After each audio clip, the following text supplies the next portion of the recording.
Too Much Information is a production of iHeart Radio.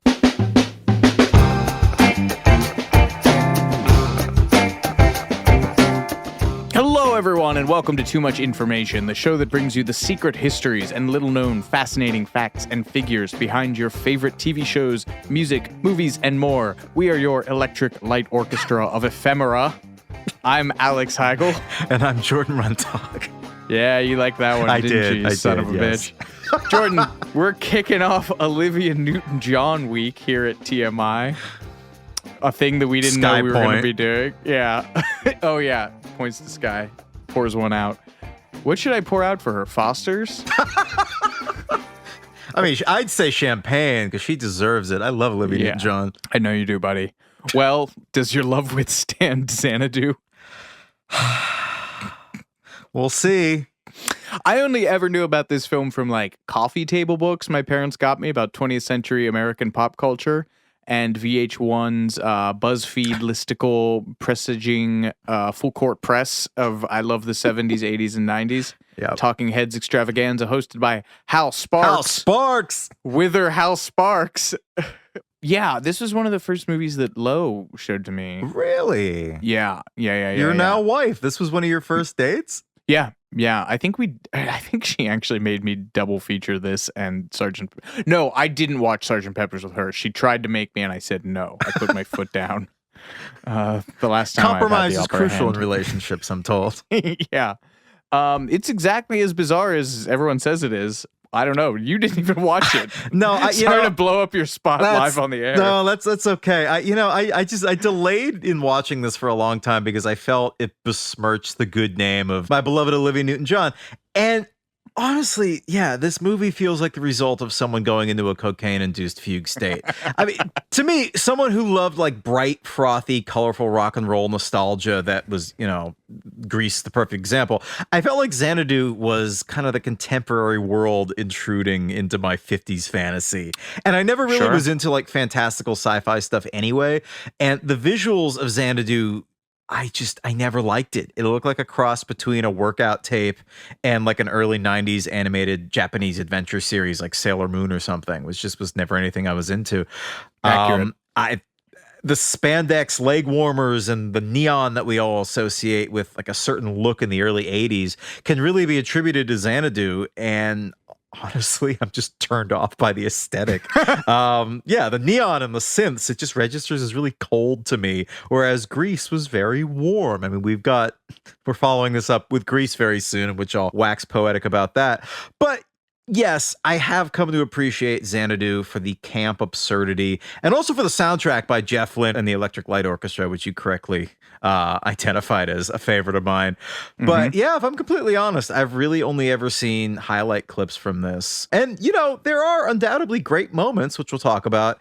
It sounds like everyone's in agreement that the script for this is unsalvageably bad. It's just so funny that people are just like, oh yeah, it's bad. Like no one involved. I don't think anyone is.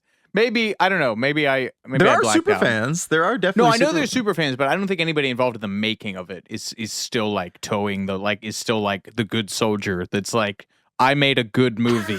Like I think everyone involved was like, yeah, that one didn't really pan out. But I mean, on the other hand, I do have to give props for just how crazy it is, combining Greek mythology, swing music, Olivia Newton John, roller skating, disco, and Gene Kelly. I mean, it definitely sounds psychotic enough for me to want to get mixed up in. But it's been compared to a cinematic Frankenstein. They sought to create something beautiful by mashing together a bunch of disparate elements, hoping to reanimate the big splashy 1940s musical, but instead they made a monster. They were so preoccupied with the fact that they could, they didn't stop to think about whether or not they should. Well, from the film's important role in the establishment of the Razzie Awards, to the boggling array of past and future Hollywood royalty involved, to the bitter fight over the film's soundtrack, here's everything you didn't know about Xanadu.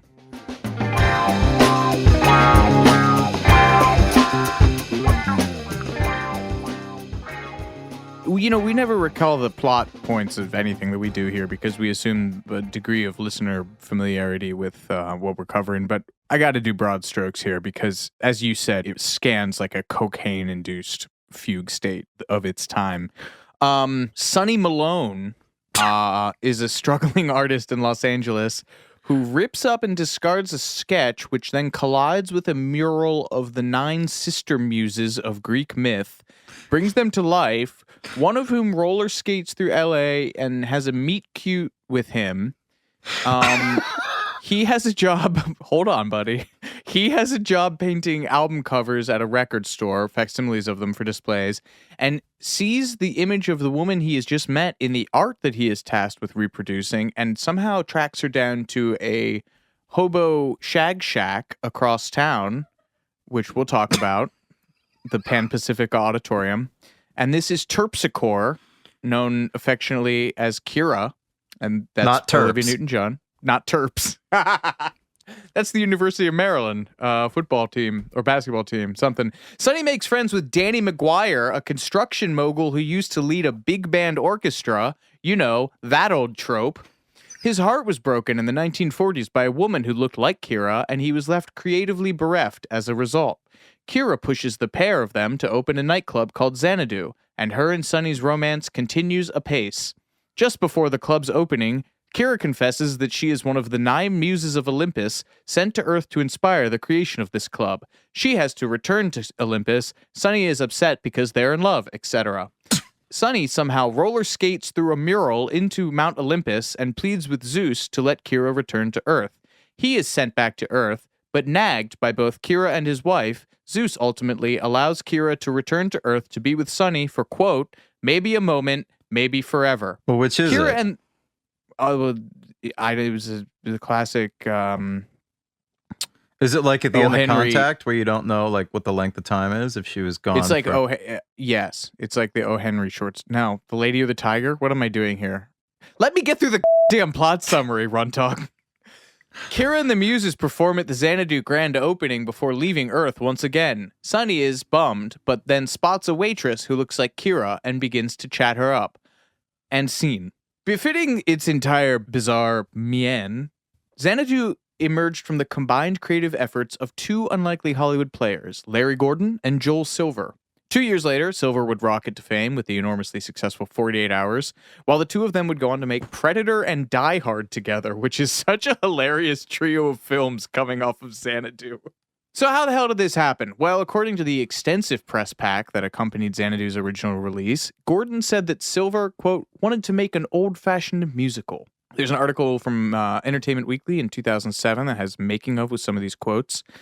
Silver was, quote, hell-bent on producing a disco-fied remake of the 1947 Rita Hayworth vehicle Down to Earth, once claiming, and I have seen this quote repeated in multiple places, he was prepared to stab myself in the back to get it off the ground. What's that mean? He's a weird guy. If you consider Xanadu a proper remake of Down to Earth, it makes the chronology here even more confusing, because Down to Earth was a sequel to 1941's Here Comes Mr. Jordan, which is also concerned with heavenly beings meddling with mortals, and 2 actors from Mr. Jordan reprised their roles in Down to Earth. Here Comes Mr. Jordan has been remade twice, once as 1978's Heaven Can Wait, starring Warren Beatty, and again in 2001 as Down to Earth, starring Chris Rock. All of those films are adaptations of the play Heaven Can Wait, so that makes Xanadu a remake of a sequel to a movie adaptation of a play.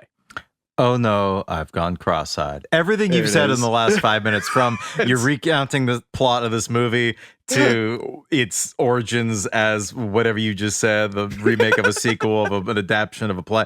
I have no. I'm gonna have to listen to this at half speed, and I advise listeners to do the same. It gets easier from here, but this just Does it? The Right, only way okay, out fair. is the only way Yes. out is through. Yes. You have to understand that Joel loves musicals, Larry Gordon told Entertainment Weekly. I think when he came to LA, he was more familiar with musicals than action films. So even though this film arrives at the dawn of the 80s, Hollywood is still very much in the thrall of the roller skating and disco era. And also the wonderfully uniquely American combination of the two known as the roller disco, which is roller skating to disco or disco dancing on roller skates. Glass is half full, half empty, potato, tomato, tomato.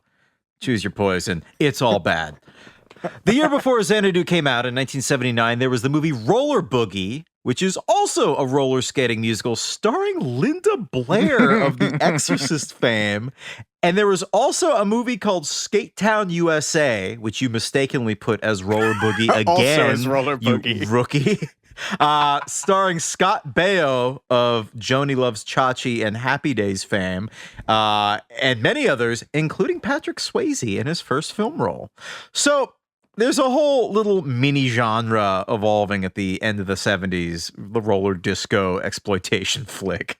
And if you want a real whiplash of context, know that Larry Gordon also produced 1979's The Warriors, which was also starring the male lead in Xanadu, whose name I never remember, Michael Beck. It's so funny he went from Warriors to this, because Warriors is just like this icon of like grimy New York City taxi driver era, gangsploitation.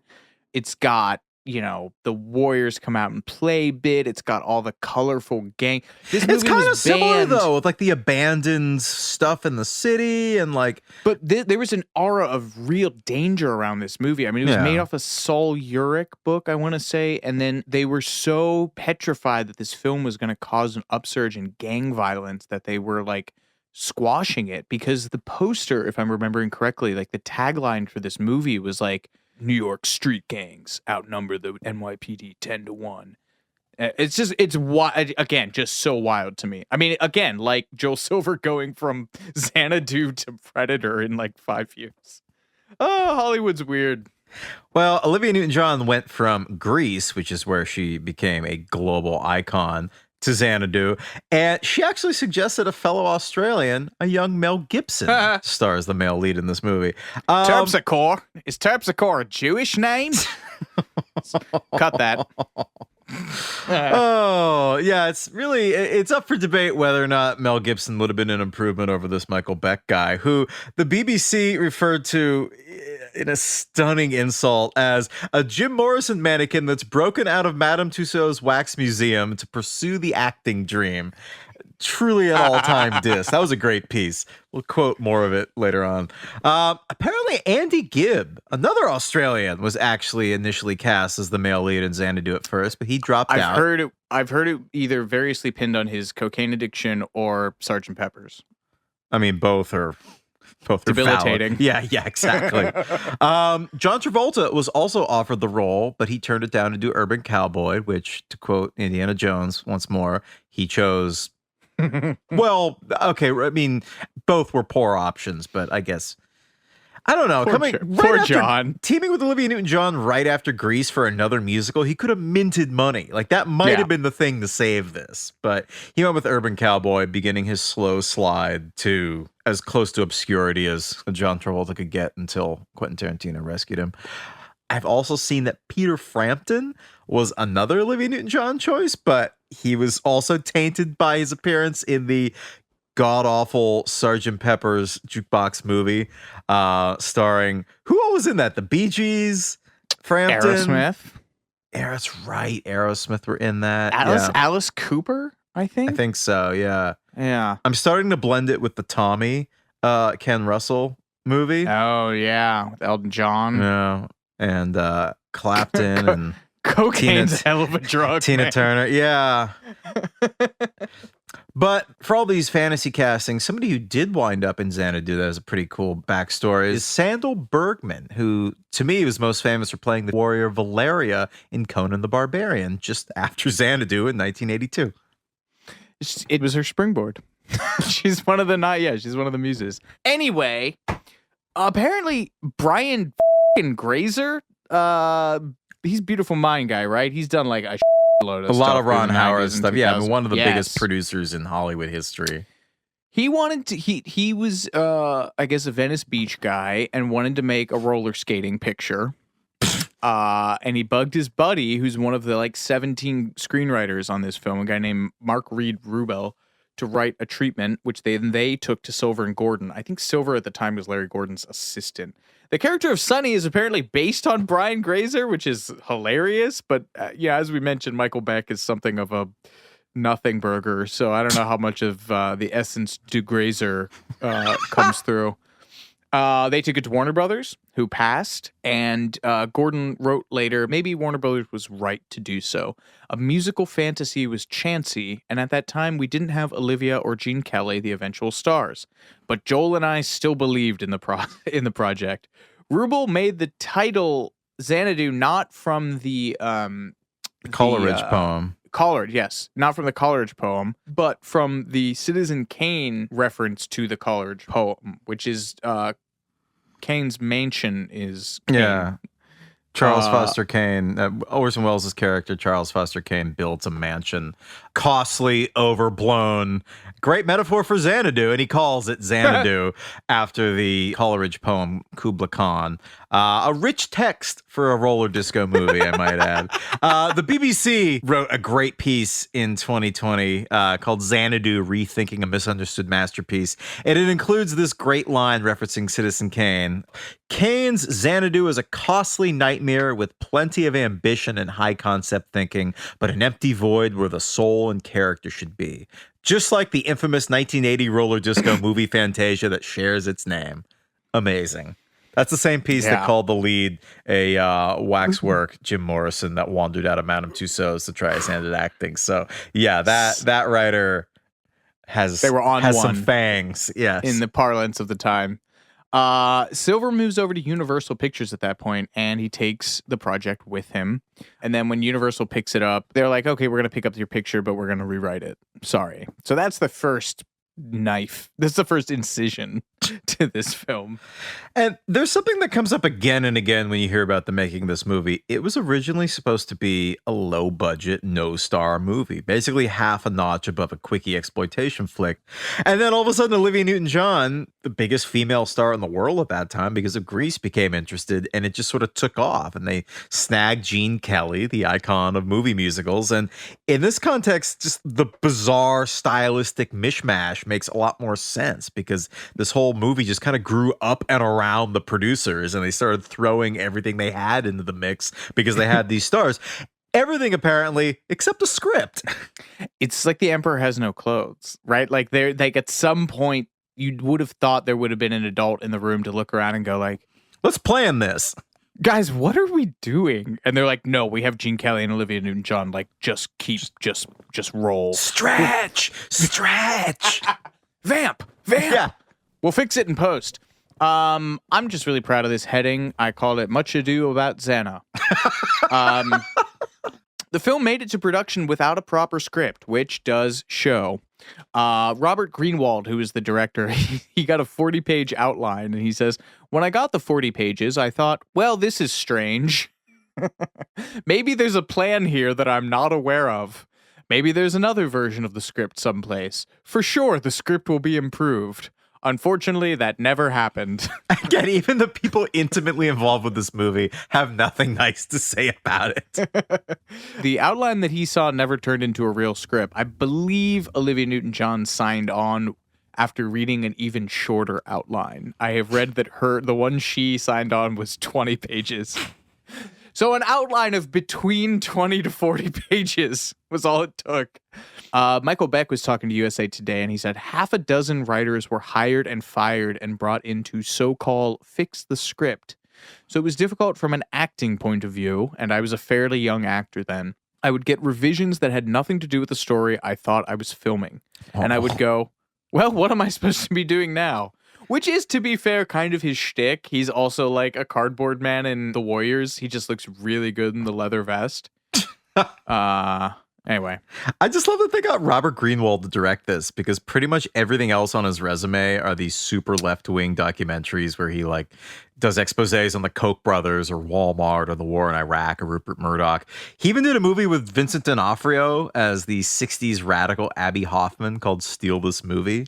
I have to wonder if Xanadu scarred him, just kind of ruining Hollywood decadence for him for life. One of the just top tier anecdotes from the making of this movie, which you've been unable to confirm, but I choose to believe it. It was a rumor that was printed in a 1979 issue of Premiere Magazine that said that Joel Silver, the producer, locked writers in a room at one point until they came up with pages. According to IMDb, one writer was locked in a closet for 3 days, and Silver said, "The son of a bitch wouldn't deliver, so I locked him in." I love that so much. It's one of those things I want to. I don't want to. If somebody says it's not true, I just won't believe them. Gordon says in Going Back to Xanadu, the documentary accompanying the film's re-release, that they poached Greenwald from a competing roller disco movie in development to sandbag that production. The cutthroat world of roller disco exploitation movies. Also, Greenwald's dad was a Broadway choreographer named Michael Kidd.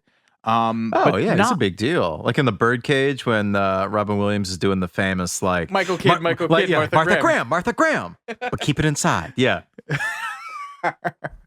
And I guess he was sadly going through a divorce at the time. He told the LA Times in 2002 that it was a time in my own life when retreating into a fantasy world was a highly desirable and necessary thing for me. I will say that there's a making of documentary for this, that a contemporaneous one. Oh, yeah. And it is the Bataan Death March of behind the scenes documentary. Everyone in here looks like the bizarre middle ground of being like coked out of their gourd and also desperately unhappy. It's so funny. Those are not mutually exclusive things. Well, that's true, but like, there's like Greenwald is like talking. He looks like Marty Scorsese. He's got this like rapid fire, like kind of patter thing, but he also has this like 1,000-yard stare of just like, what have I done? Yeah, he must know. Yeah, it must have been like Oppenheimer watching the atom bomb for the first time. Like, I have become death, destroyer of worlds, destroyer of careers. Yeah. So this is really funny because these two films are kind of the two roads diverged in a wood. Olivia Newton John turned down the Village People musical biopic Can't Stop the Music to be in Xanadu. So I guess it's not diverged. I mean, either she they basically both were huge flops. Yeah. Yeah, I was going to say either one would have. Yeah. Can't Stop the Music was the brainchild of Grease producer Alan Carr, so that must have felt like a big betrayal for him. I think it was. I think it soured their relationship for a while. I read that she also apparently turned down a bit, I would imagine a bit part in the Blues Brothers. I don't know what she would have been in that, but... Probably the Carrie Fisher role, right? Like, that's the only prominent female role in there, right? Yeah, which is weird because they were looking at Carrie Fisher to be Sandy in Grease initially. Holy But at least she met her husband of 11 years, Matt Lattanzi, on Xanadu. He was the guy who played the young version of Gene Kelly's character, right? Yeah, and he super cheated on her with, I think, their nanny. Oh, in real life? Yeah. Didn't end well. But expounding on the film in her autobiography, Don't Stop Believin', Olivia wrote, "It did sound fresh, entertaining, and intriguing. I also liked that Xanadu would take audiences into a mesmerizing fantasy world, and I appreciated that there was no violence in it. More than anything, I identified with the message about dreams coming true." Ah, sweet girl. She's wonderful. Just such an adorable hippie. I guess when she and her husband split, it was supposedly because friends close to them cited the disparity between her spiritual interests and his more earthly ones as a key factor, which sounds like a euphemism for cheating. But yeah, I guess when she got tired of all the showbiz stuff in the late 80s, probably as a result of the stalker that we'll talk about later in this episode, she moved to like Australia and like lived on a farm. And yeah, she's so great. We're going to take a quick break, but we'll be right back with more Too Much Information in just a moment.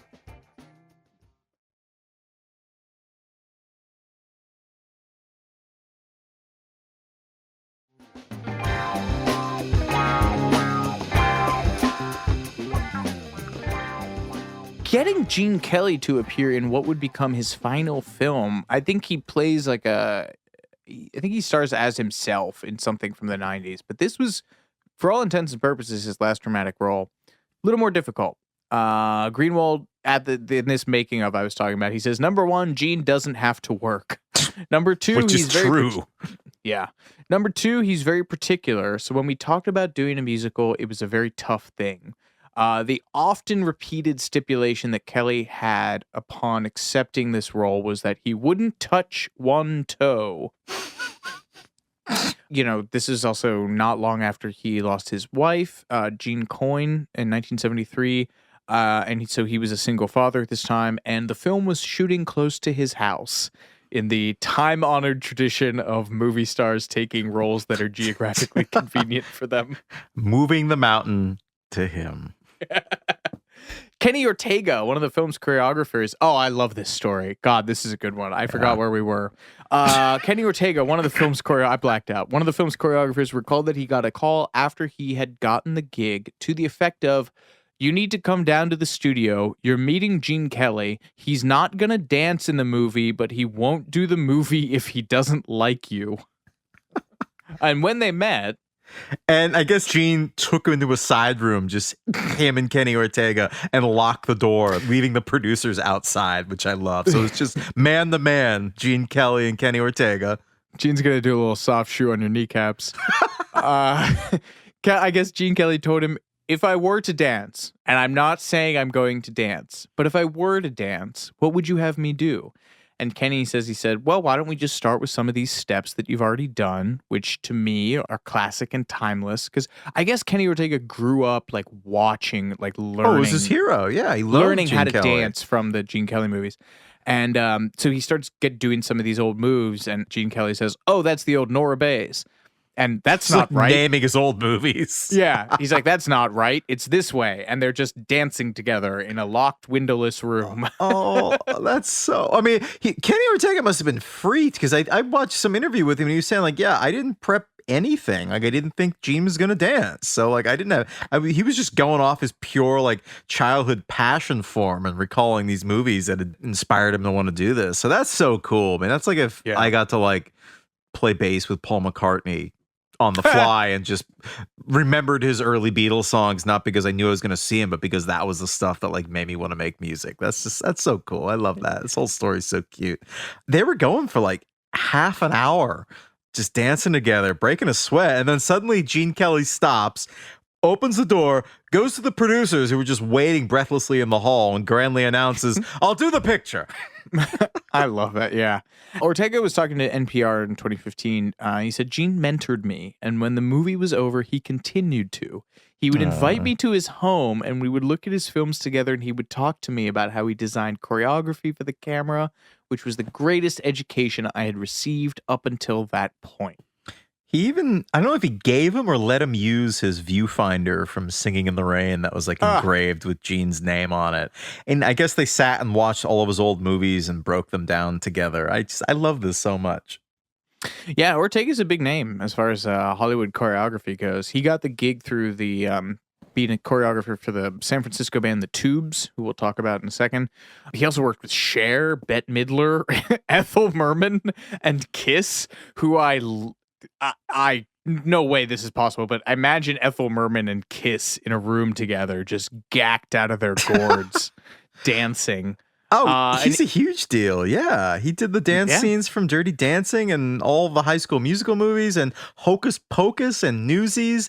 And he also did the choreography for the final Michael Jackson tour that never happened. This is it. What are the Tubes doing here? I guess we'll get to the Tubes, my friend. Don't put the cart ahead of don't put the skate ahead of the disco. There were a few nods to Kelly's career in Xanadu. The name of his character, Danny McGuire, is directly lifted from the character that he plays in the film Covergirl, which, like Down to Earth, also starred Rita Hayworth. Kelly, despite all of his protestations, ended up choreographing his dance number with Newton John, and it's basically a cover version of the routine he did with Judy Garland in 1942's For Me and My Gal. I think there were also elements of 1944's Anchors Away, which is the one where he's dancing with a cartoon mouse. I think he's a little bit of that too. He's a retired widower, dude. He's gonna just go back into the well for you're not How getting old was new, he doing you're not getting new Gene for a roller disco picture. He must have been pushing 70. Yeah, he was pushing 70. He was like 68 years old. Wow. And still Spry. light as a feather. Yeah.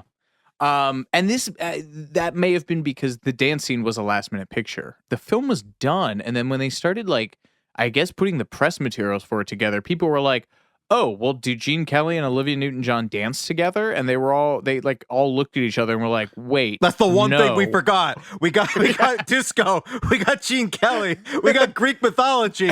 We got this abandoned like theater in the middle of LA. Oh, we forgot. We forgot that. They were supposed to dance together. Yeah, so Kelly's contract was complete, and he was dead set against returning, but he agreed on the condition that he would get to direct this scene and that it would be shot on a closed set with only himself, Olivia Newton John, Kenny Ortega, and the technical crew, like, the DP and sound guy and so forth. Director Robert Greenwald was explicitly banned. In an interview Gene Kelly gave in 1985, he basically played it like he didn't want to disappoint Olivia. He said, "I'd already decided about a year and a half before I did Xanadu that I was through with dancing, but several journalists told me that Olivia Newton-John kept saying how sad she was she wouldn't get a chance to dance with me. So I finally said, all right, throw in a number, but I'm through with dancing." One of the performers in this film tells the story of the scene where Gene Kelly has to roller skate through a line of jugglers tossing pins back and forth behind him as he goes. And as is often the case in any situation where a bunch of people need to perform something perfectly in order, someone would always screw it up. So they would just, all these like 20-year-old jugglers would be like, "Sorry, Gene. Can you get back on your marks?" All right. I just love imagining a surly Gene Kelly on roller skates surrounded by clowns juggling pins.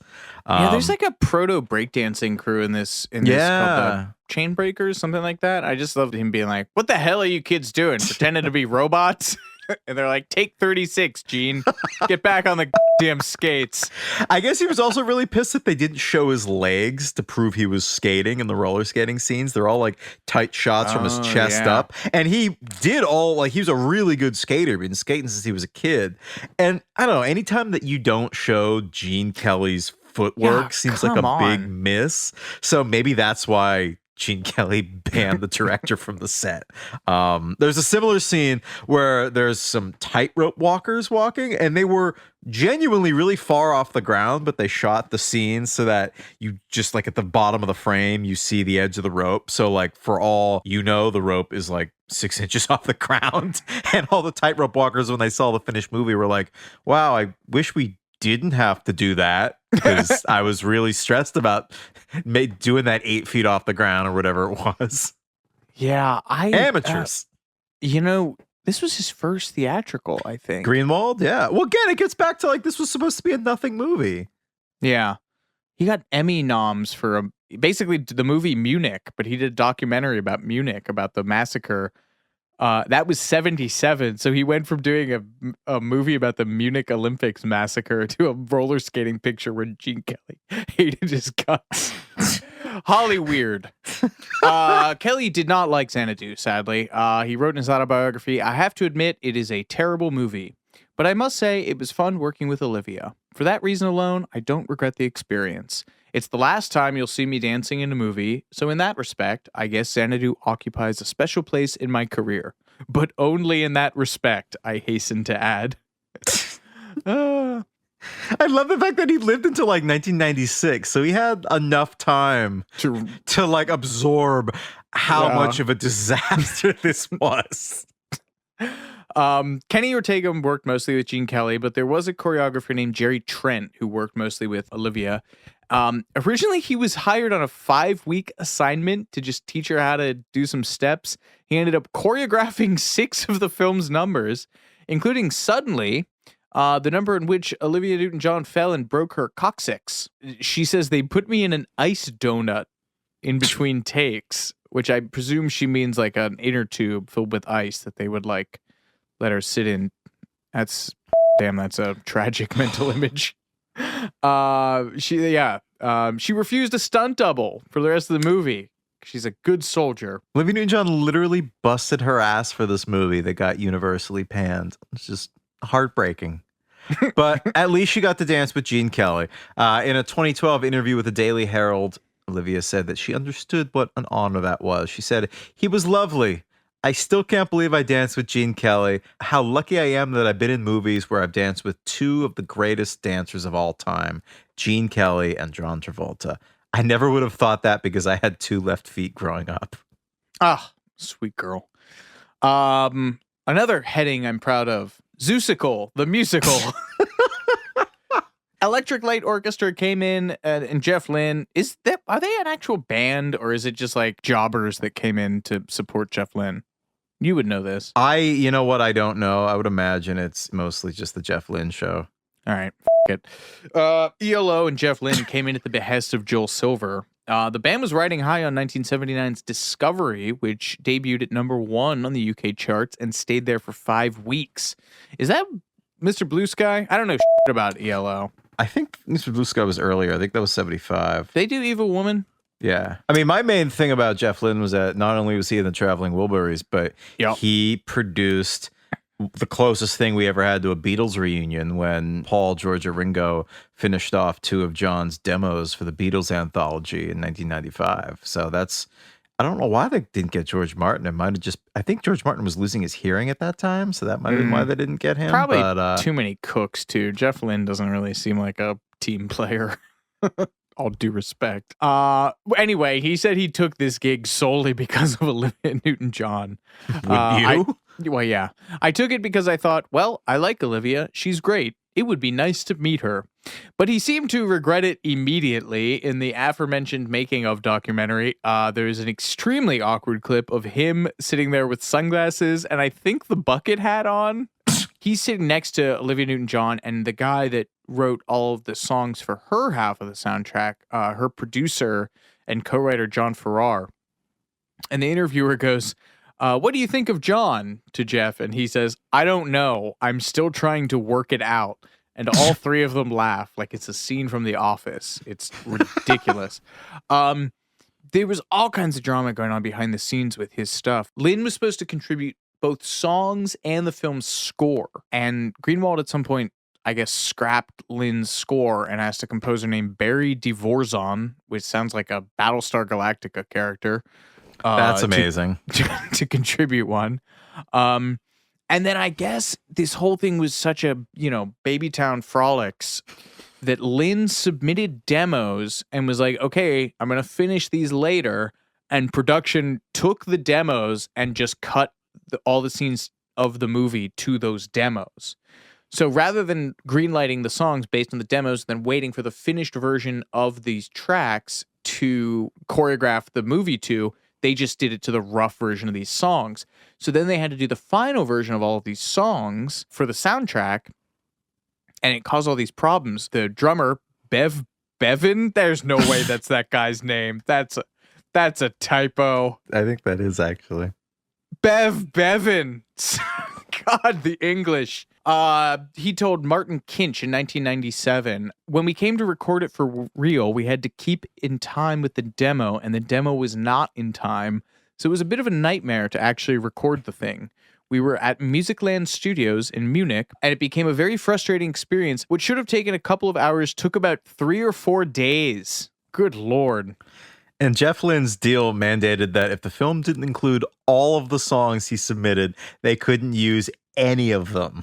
So production had to ballsy. Right. Yeah. I mean, is that a normal thing? Like, I don't even understand. Is that just to give you all the power? Yes. It must be. Yeah.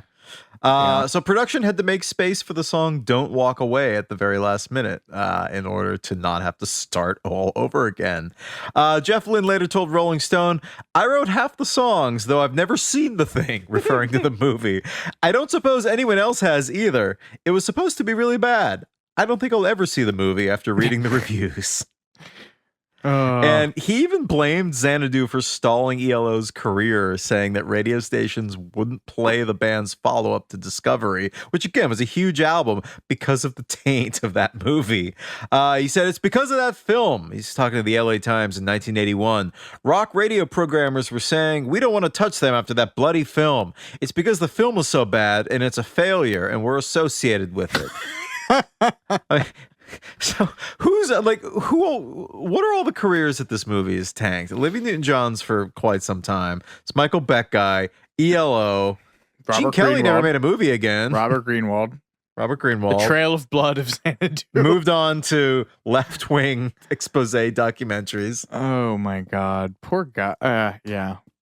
Anyway, the band playing that bizarre 1940s big band, 1980s rock and roll scene, San Francisco proto-punk band The Tubes, mentioned earlier, best known for a hit called White Punks on Dope, which I believe was like a sort of scathing critique of like white hipster culture and sort of the drug scene in San Francisco. And they were brought on board by Ortega. They were really a fascinating band. They were kind of like a really like multimedia experience. They had choreography. Almost like Devo. Yeah, I was just about to say, yeah, they have like choreography, they had visual aspects, they had coordinated costumes. Ortega worked with them for like a dozen years. They have never once performed this song live, at least as of 2020. Again, another person shoveling dirt on the coffin. Michael Cotton, who played keyboards for him, told Entertainment Weekly, the film was a disaster. I wasn't surprised how bad the reviews were because I mostly agreed. It was a train wreck. A big, giant, colorful train wreck. On the flip side, the story behind the song Suddenly is actually kind of sweet. It's ostensibly sung in the movie by Michael Beck, but that guy is, despite his resemblance to Jim Morrison, is not a singer. So Olivia Newton John brought in Sir Cliff Richard to sing the duet with her as a way of paying him back. Cliff Richard was, he's a huge star in the UK. In the 50s, he was kind of like positioned as England's answer to Elvis. He was this kind of teen idol figure. And then he transitioned into all-around adult entertainer mode. And I don't even know what the American equivalent would be. But Olivia Newton-John got her start singing for him on his British TV series in the 60s. And she later said, after Cliff had been so wonderful to me early in my career by introducing me to English audiences, I had the opportunity to return the favor, which is wonderful. She wrote this in her autobiography. So that was sweet. And, you know, tortured Genesis, but hard to argue with results. The soundtrack was a huge hit. It was the 5th most popular soundtrack of the year. There's some great tracks on it. Magic and Xanadu were both #1 hits in the US and the UK. And in one of John Lennon's last interviews before his death, he identified Magic as one of his favorite songs of the moment. Which I'm sure is just a dagger in your heart. I'm going to see what the other one he mentioned. Well, he was really into... Newsweek. It was an ELO song. It was also from Xanadu. What the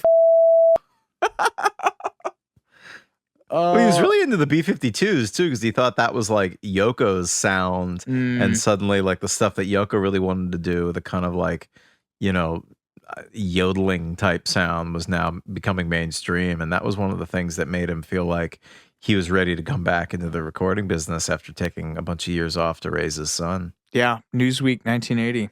Well, quite a thing that.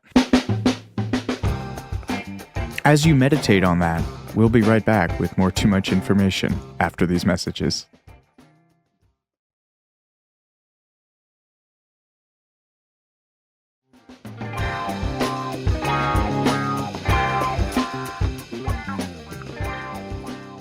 Xanadu has aside from Venice, has 2 historic shooting locations from LA that are featured prominently. The shopping montage, the Gene Kelly outfit montage, is the Fiorucci boutique in Beverly Hills. That boutique was Beverly Hills' first movie theater, the Beverly. I didn't know that. I don't know anything about fashion. Fiorucci popularized camouflage prints in the 80s before inventing stretch jeans, and I guess with them, skin tight denim in the 80s. Anyway, that theater, the Beverly, became a clothing boutique in 1978, which was something of a new wave mecca in LA. Klaus Nomi worked there, along with Madonna's brother for Christopher. Just Christopher. It's just Christopher. Are they still feuding? I hope so. I don't know. Who gives a They were one of the first places to sell Betsy Johnson stuff and Keith Haring's art. Wow. And Andy Warhol launched Interview magazine with a party there. Eventually, it became a bank. before it And was then the build- before it was wiped off the face of the earth altogether for a luxury hotel, because There it that is. is Los Angeles. That All Over the World number that they shot there is great. That song whips. I love that song. I remember like one of the only times I ever like tried to roller skate in my adult life. It was at one of the Ooh. Lafrac roller disco nights, and the first song as I'm out there like Bambi on the ice trying to move was that song, and there are all these fantastically dressed people in like shimmery gold lame spandex flying past me as I'm like holding on for dear life to the wall, and that song was playing. I love that song so much. Oh, Do you know what the singer Brenda Lee, of Rockin' Around the Christmas Tree and I'm Sorry fame, she was a cameo in that musical number that they shot there? I guess she was like just at the studio that day to tape something else and walked by. did it also tank her career? I think I name a song she did after this. Ooh. As we mentioned earlier, the Hobo Sanctuary, the Pan Pacific Auditorium, all the exterior shots of Xanadu. What a grim history. Very distinctive. Yeah, beautiful, beautiful building. But incredible. Notably, only exterior shots of that are used. In fact, Sonny says at one point, "What a dump." And he also says they used to hold wrestling matches here, and they did. The Pan Pacific Auditorium was built by promoters named Philip and Cliff Henderson, the latter of whom's Wikipedia page delightfully notes that he was a member of the Quiet Birdmen, a male-only aviators social club. Draw your own conclusions, folks. The building was designed by Los Angeles architects Wordman and Beckett, who I was unable to find anything else from. I don't know. Them. But it was historically important. It was an early example of the streamlined modern style, which was architectural nerds, I think, getting their first shout out. No, we did the whole deep dive on we did the building in World Tenenbaums. I was going to say, is this the first architecture moment in TMI? Anyway, the streamlined modern style was in the 30s. America was trying to get back at Europe, as we always are, for Art Deco. So this was our rejoinder to Art Deco. Yeah, Disney heads will know the Pan Pacific Auditorium as the entrance to the MGM theme park. Disney modeled like the whole ticket turnstile area after this. It's a very distinctive looking building. Yeah, and the auditorium was opened in 1935. It was LA's main indoor venue for decades. A lot of names passed through there. The Ice Capades, the Harlem Globetrotters, Dwight Eisenhower, Richard Nixon, Elvis Presley. Sadly, the Los Angeles Convention Center opened in 1971, which was the death knell of the Pan Pacific Auditorium.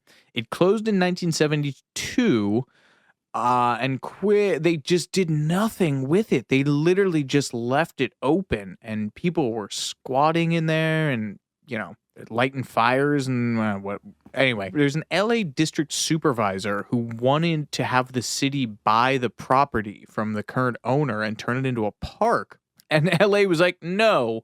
So they just shoddily padlocked it, and the unhoused population of LA moved in, and it just kept catching on fire. Basically, nature took its course. There were some 4th of July fireworks that went awry and damaged part of the building, and then a series of smaller fires charred a lot of it. And then finally in 1989, almost a decade after it appeared in Xanadu, a fire allegedly set by a man living in the building burned out of control and engulfed the entire thing. The wooden structure went up in what the papers dubbed a spectacular fire that could be seen all throughout the LA basin. The man was arrested but released for lack of evidence, and thus ends the sad story of the Pan Pacific Auditorium. Perhaps because of all of what we just mentioned, city officials would not grant the filmmakers permission to shoot inside. Like, do not go in there. And instead, a costly set with mirrored walls, rising floors, and waterfalls was built on stage 4 at Hollywood General Studios to replicate the interior. According to a November 1980 article in International Photographer, that was a 2-story, 163 by 90 foot set. At the time, it was the largest ever designed by a guy named John Corso, who did the sets for Coal Miner's Daughter, starring my beloved Levon Helm. Oh, that's right. They started making that in September of 1979. continued for 3 months, cost $1 million.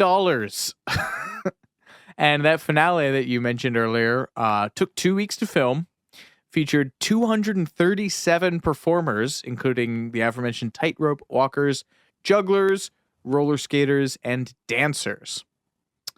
Moving right along. The extremely shitty visual effects for this film were handled by a guy named Richard Greenberg. But the bigger VFX story in the film is Don Bluth.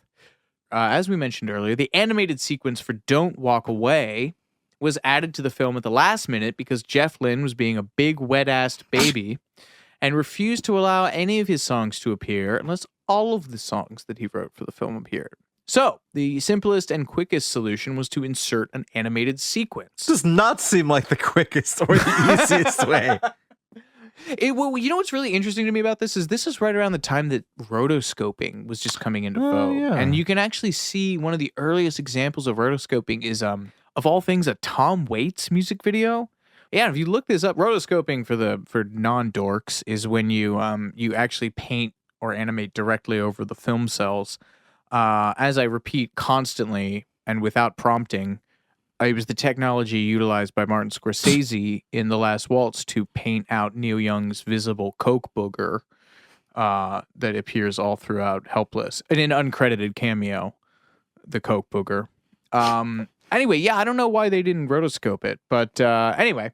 So Bluth had... I love this. Don Bluth retired from his first job at Disney to work on a Church of Latter-day Saints mission in Argentina for 2 years. Anyway, he's a Disney icon. He worked with what do they call them? The 9 old men, the 9 great old men or whatever. Like the big... I've never heard that, no. I think they call them the Grand Old Men or something like that. It's like the first crew of like Disney animators. He worked on Robin Hood, Winnie the Pooh and Tigger 2, The Rescuers, Pete's Dragon, Fox and the Hound. And then he resigned from Disney in 1979 at 42 to start his own animation studio.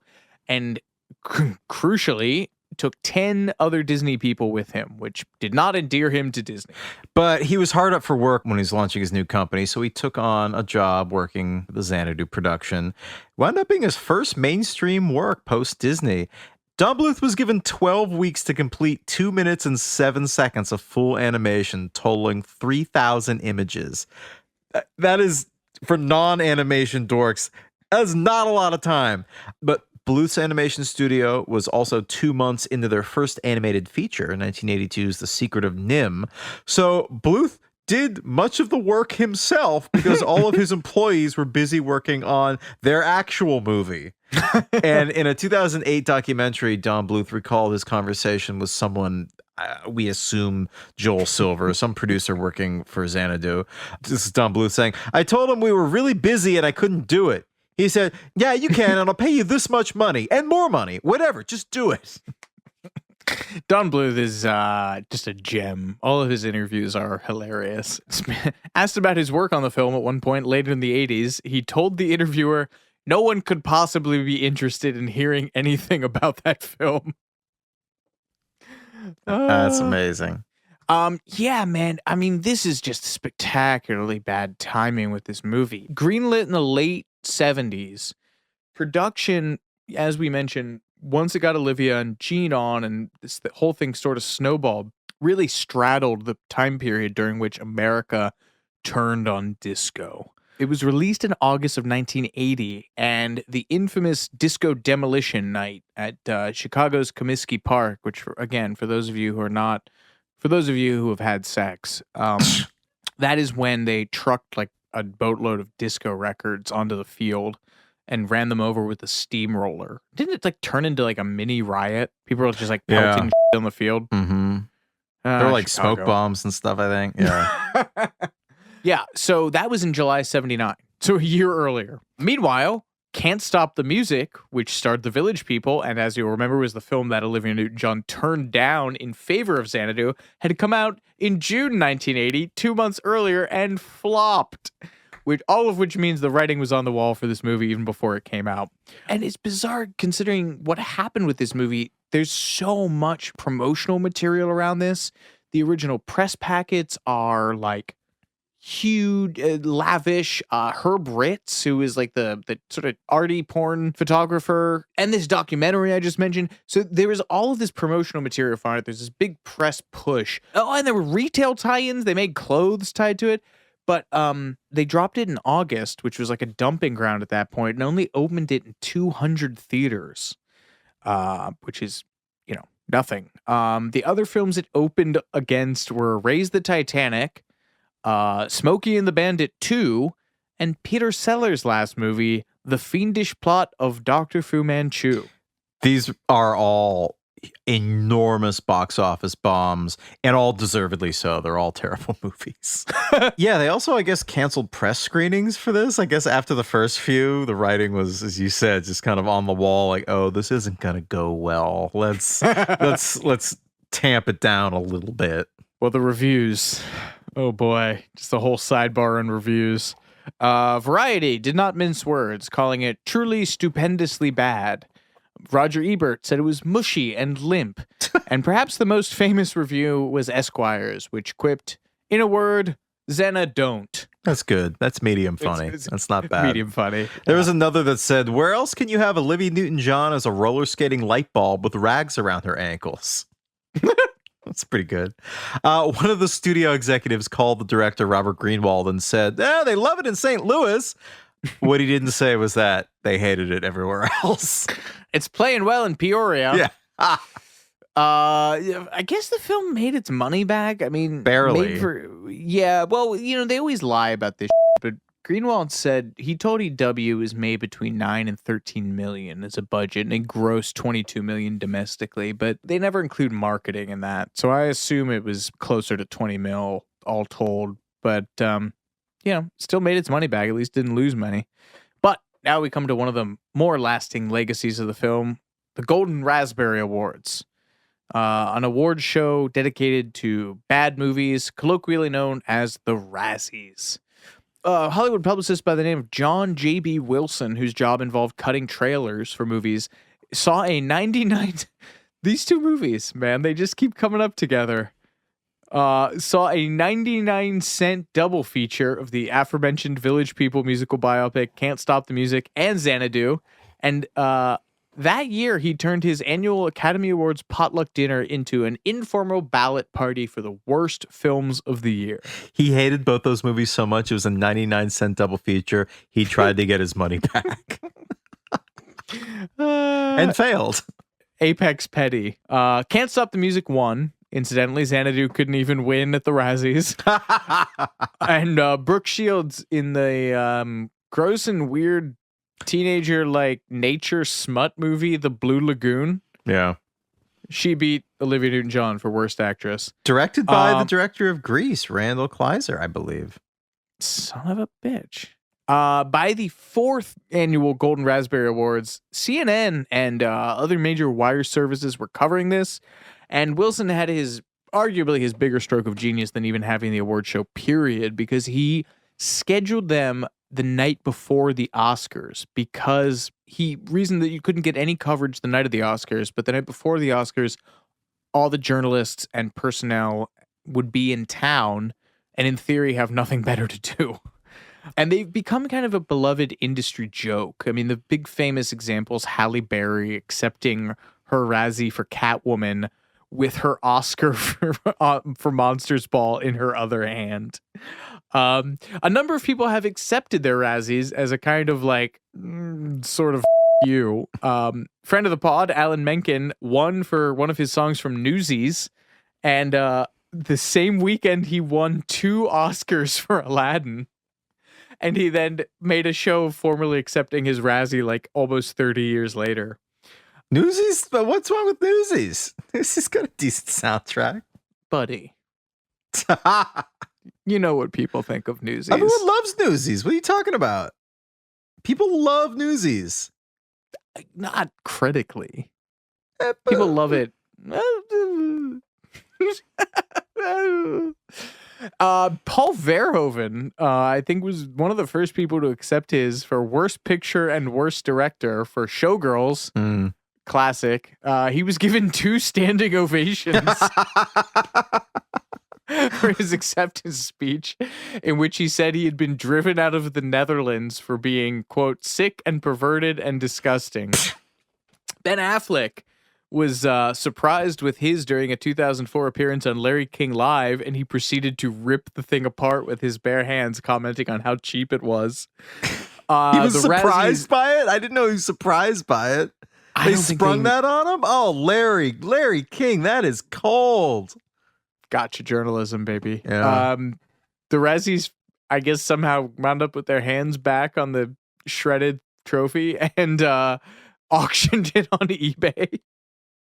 They've made a big log line about how these statues only cost them like $4.95 to put together, and the thing fetched nearly $1,000 on eBay.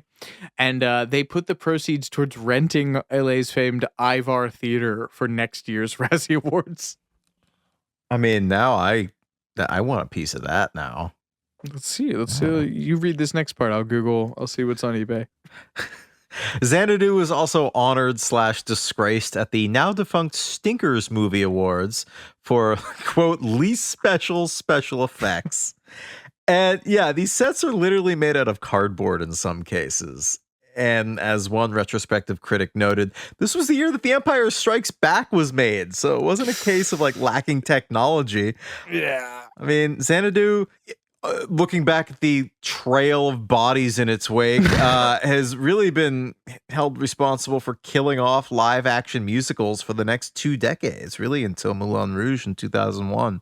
The film did essentially kill off both Michael Beck and Olivia Newton John's film careers. Hers limped along for longer than he did. It was really her 1983 much ballyhooed reunion with John Travolta, a little flop of a picture called Two of a Kind.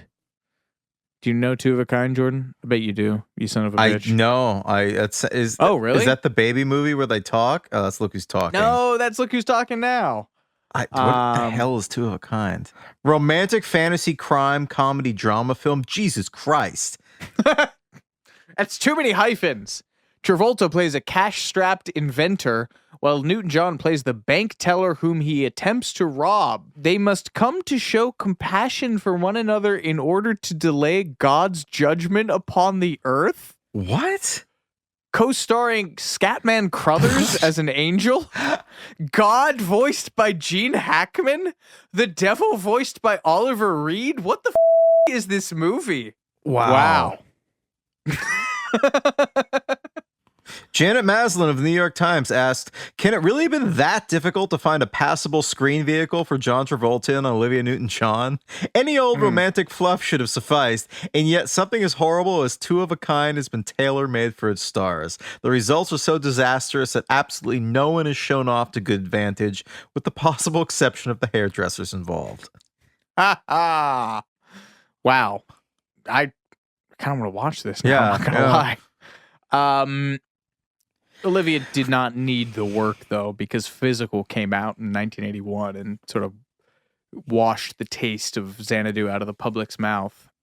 Michael Beck apparently rebounded into voiceover work, including audiobook narration. You can hear him as the voice of Bill Clinton's autobiography, if that's a thing you're interested in. Okay. Did you take a deep breath? Yeah. All right. Folks, Brace yourselves. Is this the darkest this show has gotten? Oh, no. But it's up there. The Vietnam ghost thing? Yeah, that was high on the list. All right. This is just press the skip 30 seconds thing if you don't want to hear some really grim shit. A man named Michael Owen Perry was living in a trailer behind his parents' house in Louisiana after escaping a mental institution in the early 80s, and after watching Xanadu, he came to the conclusion that Olivia Newton John was actually a Greek goddess and communicating with him through her eyes on camera. That like she was sending him messages through just eye movements. That freaks me out. She does have beautiful eyes. Yes. He wrote her multiple letters, one of which read in part, I heard voices, and the voices said to me that you are a muse and trapped under Lake Arthur. In 1982, he sent her a package that included multiple photographs of her, press photographs. He wasn't actually physically near her, one of which had the eyes scratched out. For some reason, that freaks me out the most. I really don't like that. I maybe Google this, but I think that is a pretty common, like paranoid schizophrenic behavior, delusion, like focusing it on the eyes. Go ahead, take it away, Jordan. In July 1983, Perry went on a shooting spree, killing 2 of his cousins, a 2-year-old nephew, and his parents before heading to Washington, D.C. Olivia Newton John's name was included on a list found at his parents' house that also included Supreme Court Justice Sandra Day O'Connor for some reason. This man, Perry, was arrested in Washington, D.C., where they believe he'd traveled in order to assassinate Sandra Day O'Connor, I assume. The whole thing scared Olivia Newton John enough that she left the country. Yeah.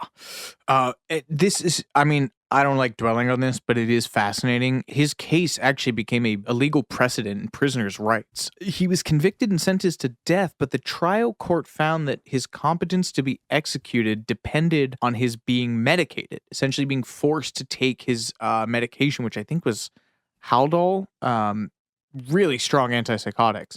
And that he had to be medicated in order to be mentally competent enough to be executed. And this was overturned and is now like a widely cited case that because mental health medication is not like, I guess, not covered under some of the definitions of the Hippocratic Oath in terms of prisoner rights, you can't force someone to take medication to make them be mentally competent enough to be executed. And then again, this guy's name comes up in 2017 because apparently in Angola prison, which is like one of the famously worst prisons in the country, he sued the state of Louisiana with a few other prisoners, alleging that they had been in long-term solitary confinement, in his case, for over 20 years.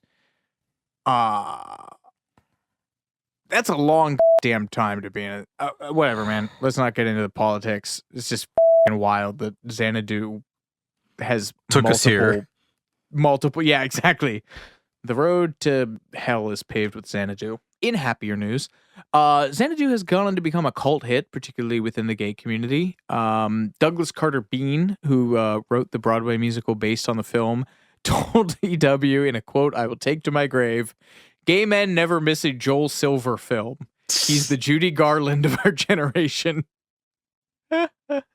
The film's relatively diverse casting, albeit in the background and in non-speaking roles, was embraced by young fans who saw themselves in it, and thus a legion of fans, Xanadudes, Xanadames, and Museheads were born. There's Rocky Horror and like sing-along screenings that happened to this.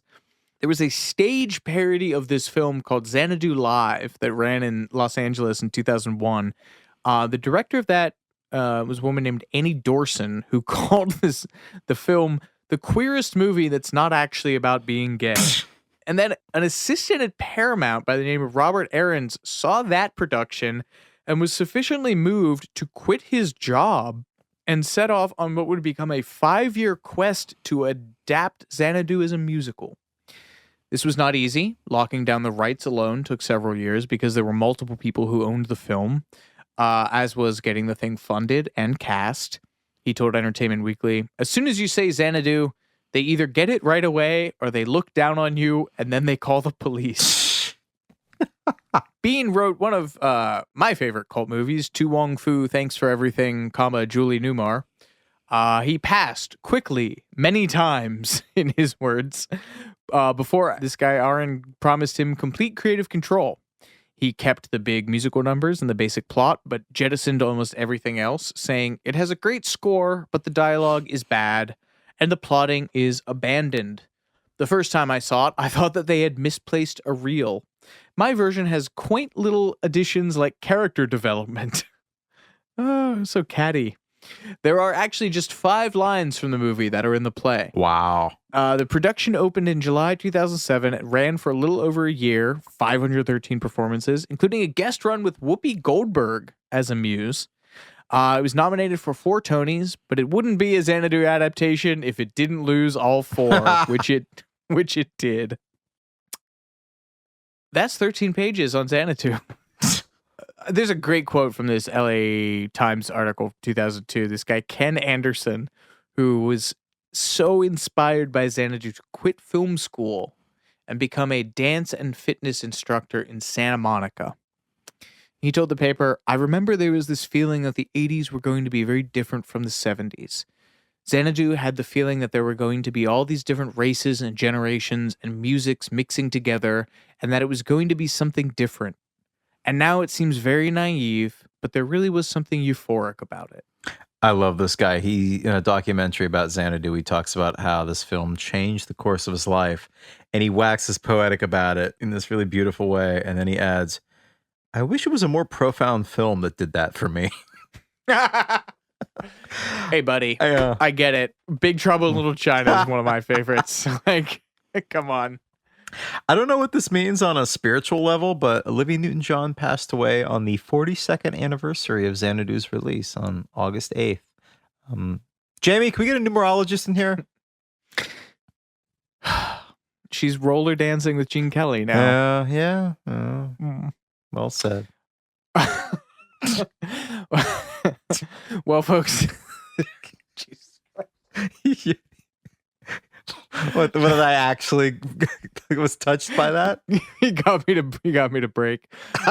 This has been Too Much Information. I'm Alex Heigl. And I'm Jordan Runtagh. We'll catch you next time on Olivia Newton John Week.